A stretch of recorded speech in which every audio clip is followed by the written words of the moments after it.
আপনার স্বামীর ভেতরে আপনার জান্নাত, আপনার স্বামীর ভেতরে আপনার জাহান্নাম। আপনার স্বামীর মনকে খুশি রাখতে পারলে জান্নাতের দরজাগুলো আপনার জন্য খুলে দিবে কে? আপনি যদি কোরআন পড়তেও না জানেন, আমার রিকোয়েস্ট হচ্ছে, কাইন্ডলি রিকোয়েস্ট হচ্ছে, কোরআন শুনবেন। কোরআন এমন একটা কিতাব, শুনতে শুনতে ওই বইয়ের প্রতি আপনার ভালোবাসা তৈরি হয়ে। যে যাকে ভালোবাসে সে চায় যে আমি তারে দেখবো, and no one will never see him, never see her. কেউ তাকে দেখতে পারবে না। নো নো, এটা হবে না। আমার ভালোবাসা আমি দেখবো, অন্য কেউ কেন দেখবে? একনিষ্ঠতার সাথে অন্তর থেকে কেউ যদি জীবনে একবার বলে লা ইলাহা ইল্লাল্লাহ দাখালাল জান্নাহ, তার যদি পাপ থাকে, অন্যায় থাকে, ওই পাপ আর অন্যায়ের শাস্তিগুলার পরে কোনো না কোনো দিন আমার ওই বান্দা জান্নাতে ঢুকবে। স্ত্রীর কাছে স্বামীর 5টি গুরুত্বপূর্ণ হক: 1. স্বামীকে সালাম দেওয়া। 2. স্বামীর সাথে নরম সুরে কথা বলা। 3. স্বামীর ঘরটাকে শান্তিময় রাখা। 4. স্বামী পছন্দ করে না এমন কাজ না করা। 5. কোনো পরপুরুষের সাথে সম্পর্ক না করা। সময় এমন একটা জিনিস, সময় মানুষকে জবাব দেয়, সময় মানুষকে উত্তর দেয় যে সে মানুষটা আসলে কেমন।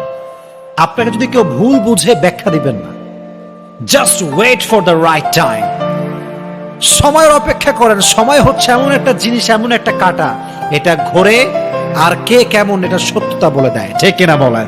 প্রতিদিন নামাজের আগে যে তোমরা ওযু করো, এই ওযুর পরে কেউ যদি পড়ে আশহাদু আল্লা ইলাহা ইল্লাল্লাহ ওয়া আশহাদু আন্না মুহাম্মাদান আবদুল্লাহি ওয়া রাসূলুহু, ওযুর পরে এই দোয়াটা প্রতিদিন যে পড়বে, কিয়ামতের দিন 8টা জান্নাতের যে কোনো দরজা দিয়ে ঢোকার অনুমতি ওই বান্দাকে আল্লাহ দিয়ে দিবে। ফজরে উঠতে দেরি হলে ফজর নামাজ কখন কিভাবে পড়বেন ভালো করে মনে রাখেন। অনেক সময় আমরা নামাজ পড়ি, 5 ওয়াক্ত নামাজই পড়ি, ফজরের নামাজও পড়ি, কিন্তু অনেক সময় ফজর নামাজে উঠতে লেট হয়ে যায়। এই নামাজটা কখন কিভাবে পড়বেন?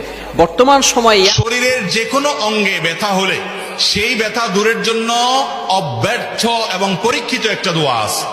সেই দোয়াটা হলো আউযু বিইজ্জাতিল্লাহি ওয়া কুদরাতিহি মিন শাররি মা আজিদু ওয়া উহাজির। ঘুম যদি না আসে গভীর রাতে, প্রভুর প্রেমে জাগো তাসবিহ হাতে। ঘুম যদি না আসে গভীর রাতে, 5 সেকেন্ডের একটি দোয়া একবার পড়লে 7000 দিন পর্যন্ত ফেরেশতারা আপনার জন্য সব লিখতে থাকবেন। সেটা হচ্ছে জাযাল্লাহু আন্না মুহাম্মাদাম মা হুয়া আহলুহু। তাহলে আল্লাহ তাআলা গুনাহ খাতা মাফ করে দিবেন এবং আল্লাহ পাক রব্বুল আলামিন অনেক সওয়াব দিবেন এবং 7000 দিন পর্যন্ত আপনার জন্য ফেরেশতারা